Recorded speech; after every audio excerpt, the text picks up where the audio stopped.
Hello friends, in this video we'll put a light on a very new topic, that how to really get average value and RMS value for given AC signal. Let us begin.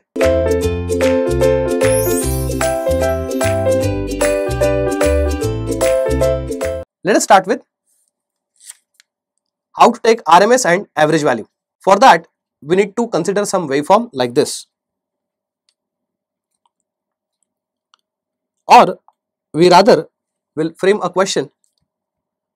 I'll say calculate V average and VRMS for following.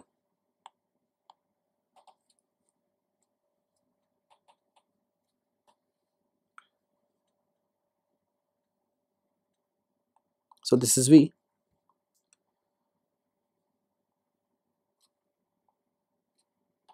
This is in fact a standard waveform. Reason, this is the output of half wave rectifier. So this is actually half wave rectified output. This is pi, this is 2 pi, this is 3 pi and so on. Let us assume this is Vm. Is that right? So now just observe the waveform and let me know what you think. This is the symmetrical waveform or asymmetrical waveform? Of course, here positive half and negative half are not same. In fact, during negative half output is 0. Is that right? And therefore, I will say this is a non-symmetrical or asymmetrical waveform. And when it comes to asymmetrical waveform, it is very obvious to take average value over a full cycle instead of taking this as at half cycle. So now solution begins. We will calculate V average first.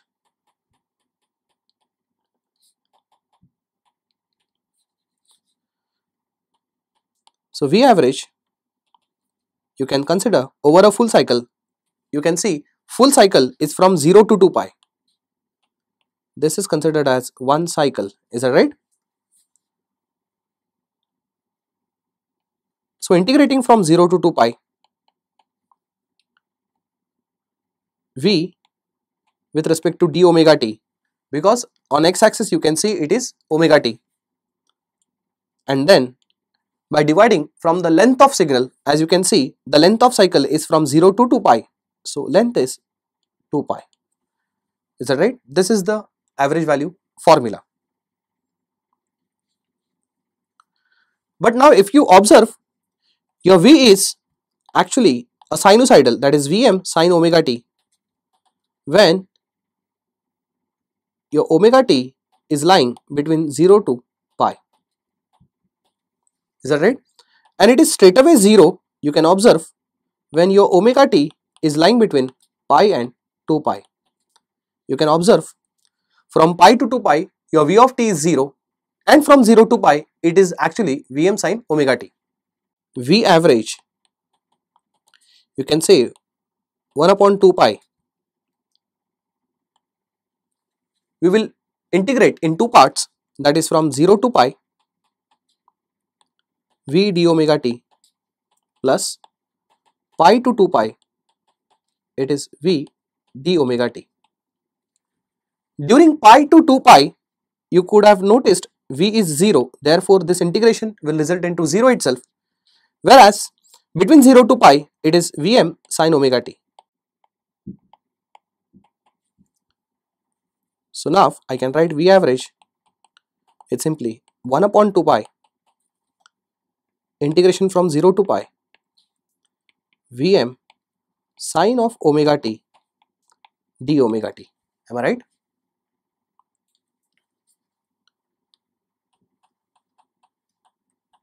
I can take Vm common. What remains inside is 0 to pi sin of omega t d omega t. What is the integration of sine? Of course it is minus cos. So what it really becomes, minus cos omega t. Lower limit is 0, upper limit is pi. See, generally we have a tendency to subtract higher limit minus lower limit. What you can notice here, in the bracket we have got a negative sign. So meaning is going to remain same if we interchange it, that is from lower limit minus higher limit. upper limit minus lower limit is equivalent to lower limit minus higher limit if there is a negative sign inside. So I'll do lower limit minus higher limit now. So I can write it is cos of 0 minus cos of pi. What is cos of pi? It is minus 1. Cos of 0, it is 1. So negative negative will become positive. So it will become 1 plus 1, which is 2. Therefore, you can notice V average, it's simply Vm upon 2 pi into 2 itself. So here 2 gets cancelled. Therefore, we have got V average, it's simply Vm upon pi. So this is the way to get average value for a given waveform. I'm sure you understood how to get average value for non-symmetrical waveform. Now for the same waveform, we will see how to get RMS value also.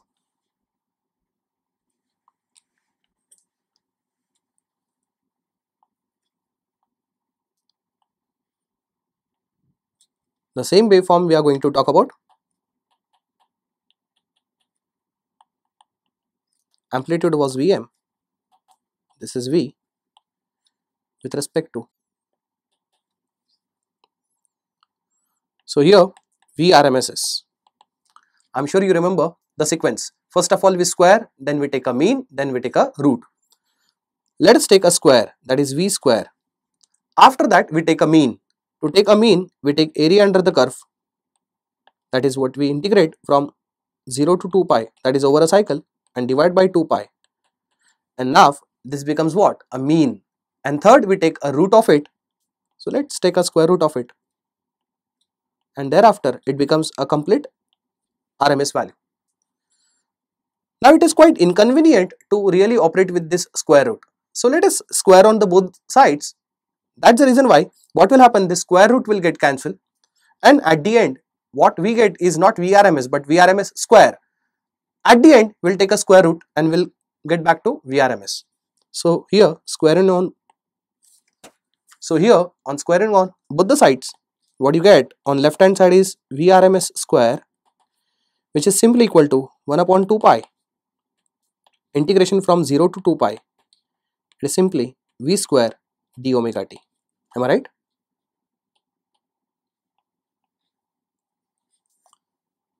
In fact, now I can write VRMS square is equal to 1 upon 2 pi. Again, 0 to 2 pi, if you see, the nature of V is not same. From 0 to pi, it is actually a sinusoidal in nature. And from pi to 2 pi, you can observe V is simply 0. So why to integrate for rest of the part? We'll integrate only from 0 to pi where V is non-zero. So we'll only integrate from 0 to pi. Between 0 to pi, the nature of V is Vm sin omega t. But then since it is a square, it is Vm square sin square omega t d omega t. Am I right? Here what is going to happen? I can in fact take Vm square also common. So Vm square being constant comes out upon 2 pi integration from 0 to pi sin square omega t d omega t. Is that right? We know that sin square theta integration is not available. In fact, if we convert sin square theta into 1 minus cos 2 theta by 2, then integration is possible.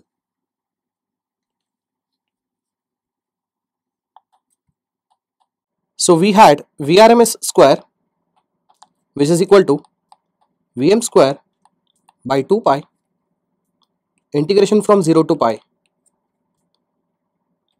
1 minus cos of 2 omega t by 2, and again integration with respect to d omega t. So you should know that sin square theta integration is not available. That's the reason why I have substituted that as 1 minus cos 2 omega t by 2 that we have discussed earlier. So VRMS square is equal to Vm square by 2 pi we had. Again if we take this 2 as a constant value out, then it becomes Vm square by 4 pi, and again we have integration 0 to pi 1 minus cos 2 omega t by 2 we have already taken out d omega t. Am I right? Now VRMS square is equal to Vm square by 4 pi.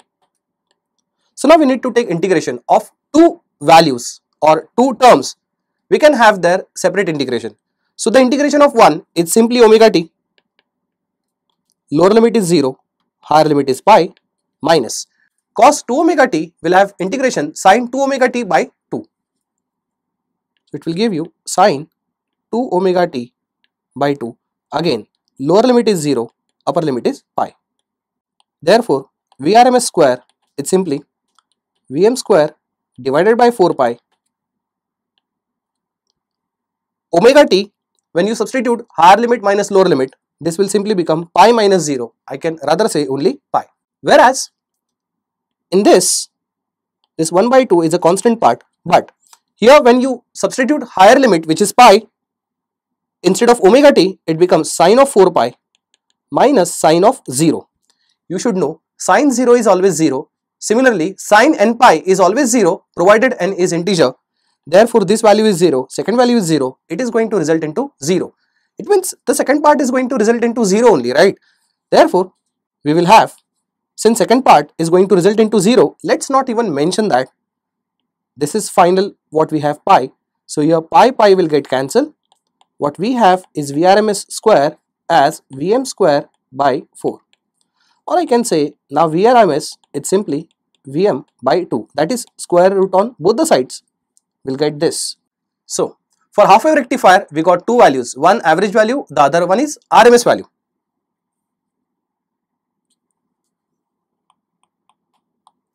So for half wave rectified waveform, we had V average value as Vm by pi and V RMS value as Vm by 2. By using these two data, we calculate two more factor called as form factor and peak factor. So from this we calculate form factor and peak factor. Remember, form factor is nothing but Vrms by V average and peak factor is V peak value divided by Vrms. Generally, form factors and peak factor are the values basically used to cross check how your AC signal is equivalent to the ideal signal.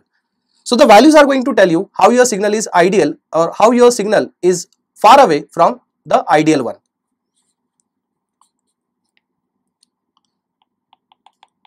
Form factor in case of half wave rectifier output, since form factor is given as Vrms upon average value, check it out. What is RMS value? RMS value was Vm by 2 divided by, you have average value.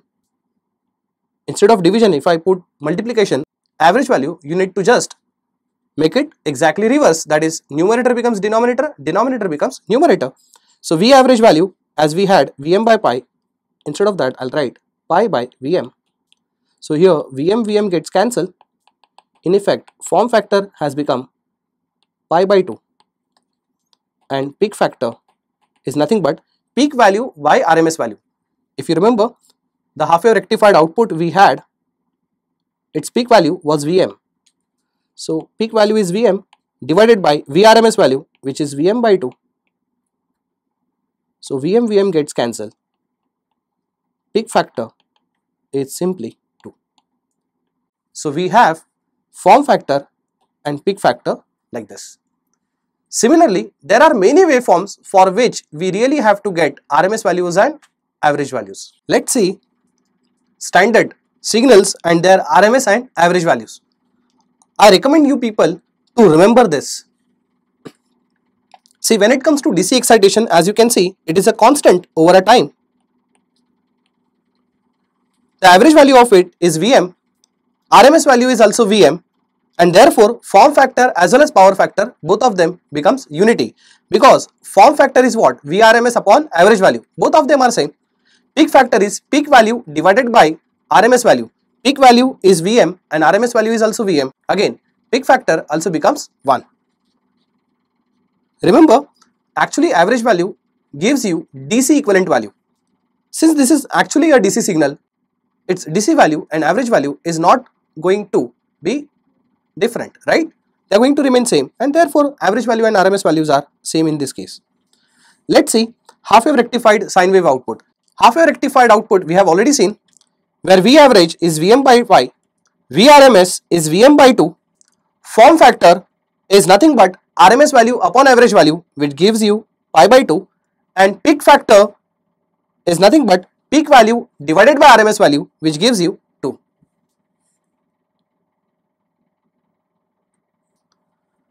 Full wave rectified sine output, if you do the similar calculation, you will get V average equal to 0 over a full cycle, because we know the fact that over a full cycle, if you see, this area 1 and area 2 are exactly same.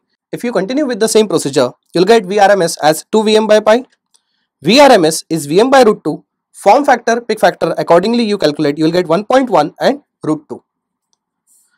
If you see a symmetrical square waveform, you will see V average is Vm, Vrms is also Vm, therefore form factor and peak factor bound to become 1, right? Reason, V average and Vrms are exactly same, therefore form factor and peak factor are exactly same, am I right? Now this is quite easy to remember. If you see DC excitation and if you see symmetrical square wave waveform, you will see V average and Vrms are exactly same. When it comes to asymmetrical square waveform, where as you can see, the T on and T off are not same, that is positive half and negative half are not same. During negative half, if you actually observe, it is straight away 0.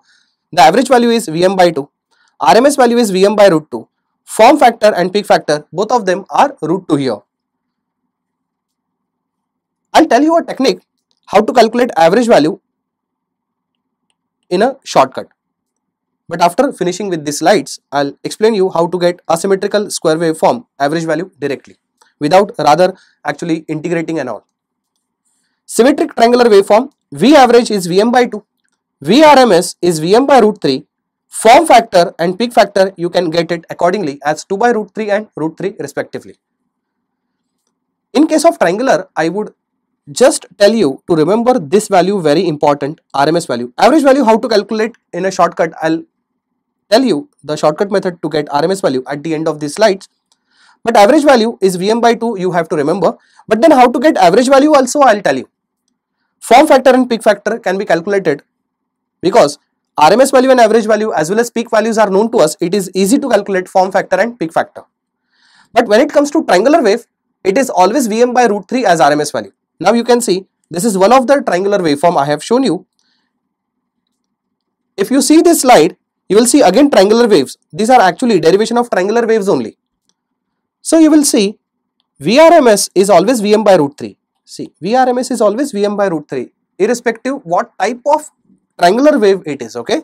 Whether it is asymmetric, whether it is symmetric, or whether it is sawtooth form, it is actually a derivation of triangular waveform only.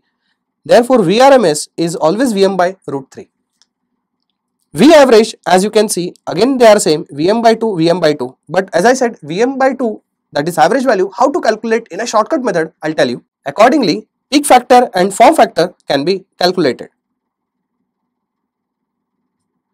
Suppose f of t is given in this form, that is a0 plus a1 cos omega t, a2 cos of 2 omega t, and so on. Let's say we have total n terms, whereas plus b2 sin 2 omega t, and so on. Like that, again we have n terms for cos and n terms for sine. I'm sure you must have recognized this is actually a Fourier series. A signal which is a sinusoidal or non-sinusoidal can be expressed in terms of Fourier series, where this a0 is actually called as a DC value. Omega is called as a fundamental frequency. So a component having 2 omega frequency is called as second harmonic, whereas 3 omega is called as third harmonic,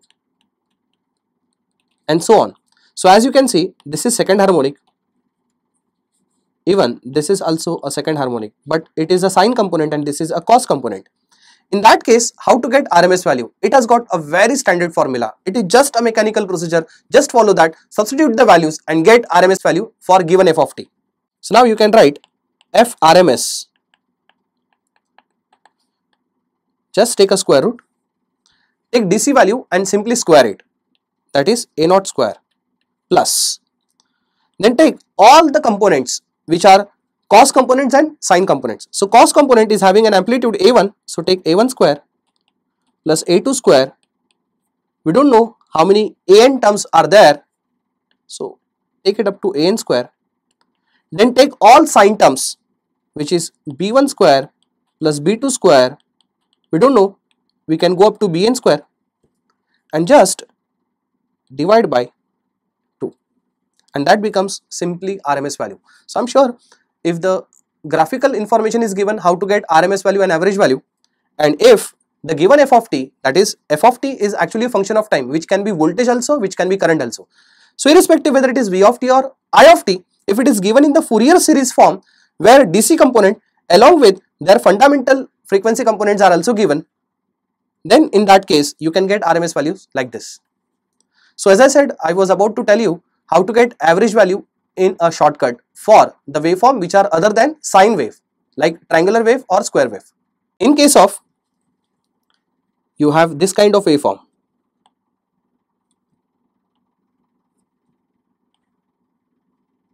let's say triangular waveform, this is 0 to t, 2t and so on, and let's say the peak amplitude is Vm. So in this I will tell you how to get average value in a shortcut method. See, if you remember, we actually write V average is what? 1 upon a total time period which is t, 0 to t,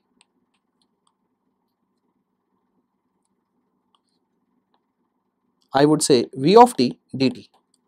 Let us consider on y-axis there is a V of t which is function of time. Is that right? You should know the fact. This integration gives you what? This gives you area under the curve. Is that right? Why to really integrate it? Let's take area under the curve. Let's take area of this triangle. Can you see it is just a right angle triangle? So when you actually go from 0 to t, you will see it's just a right angle triangle. How to take the area of this? So what I'll do, I'll just copy this 1 upon t as it is, and I should replace integration with area under the curve, which is half into base into height, right? For right angle triangle, the area is half into base into height. What is the base for this triangle? It is t. What is the height of it? You can say it is Vm. So as you can see here, t and t gets cancelled. So what is V average? So V average is simply Vm by 2. You can just cross check. For sawtooth waveform, we had V average as Vm by 2. So this is the shortcut to take average value. I'll take one more example and I'll tell you how to get average value.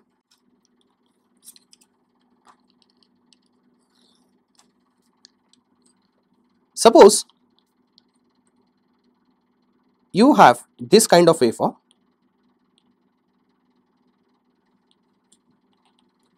Again, peak value is Vm. This is V, this is 0, this is t by 2, this is t, and so on. On x-axis, what we have is t. So how do we take average value? So average value is 1 upon t integration over 0 to t V of t dt. Is that right? So it is equal to 1 upon t as it is. We know integration is what? Integration is nothing but area under the curve. So why to really take an integration? Let's take the area. What is the area of this? Again, it's a triangle. It is half into base into height. So it is half into, what is the base? As you can see, it is actually addition of two right angle triangles here. So I'll take the first triangle.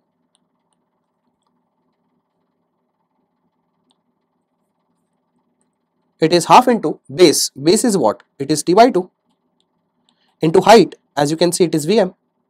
So I'll replace this 1 upon t as it is, and I'll just replace integration with area under the curve. Let's take the area of this. It is half into base into height, where base is t and height is what? Vm.